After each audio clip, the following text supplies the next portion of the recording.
రైతులందరికీ నేను దండబెట్టి చెప్తున్నా, కొందరు చిల్లర నా కొడుకులు ఉన్నారు.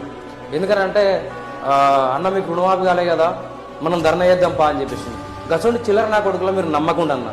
ఎందుకంటే మీకు కూడా కొంచెం బాధ ఉంటుంది. ఏ విషయంలో బాధ ఉంటుంది అంటే, ఒక 10 మంది ఉన్నారు, ఆ 10 మందిలో 8 మందికి రుణమాఫీ అయింది, మా ఇద్దరు గాలే అని చెప్పేసి ఖచ్చితంగా బాధ ఉంటుంది. కానీ ఆ సమస్య ఎంతో కొంచెం తెలుసుకోర్రి. అదే చిల్లర నా కొడుకు మీ దగ్గరకు వస్తాడు కదా, వాడిని తీసుకొని పోయి అరే ఏందో తెలుసుకోరా భయ్, సమస్య ఏదో తెలుసుకుందామని చెప్పేసి ప్రయత్నం చేయరన్న మీరు. అరే చిల్లర నా కొడుకు, నువ్వు నా గురించి కామెంట్ పెట్టే బదులు, రేవంత్ అన్న గురించి కామెంట్ పెట్టే బదులు, కాంగ్రెస్ గురించి కామెంట్ పెట్టే బదులు ఈ చెడు కామెంట్లను బంద్ చేసి నీ టైం వేస్ట్ చేసుకునే కన్నా రైతన్నకు సాయం చేయి. ప్రతి గ్రామానికి గ్రామశాఖ అధ్యక్షుడు కాంగ్రెస్ పార్టీ తరపు నుంచి. నీది ఏ పార్టీ నాకు తెలియదు, వాళ్ళ దగ్గర తీసుకుపో, వాళ్ళ ఎమ్మెల్యేల దగ్గర తీసుకుపోతారు, వాళ్ళకి సాయం చేస్తారు. ఇదిరా మొగోని తత్వం అంటే. నీ చెడు కామెంట్ పెట్టుకుంటా పోతుంటే నువ్వేం బీకలేవు.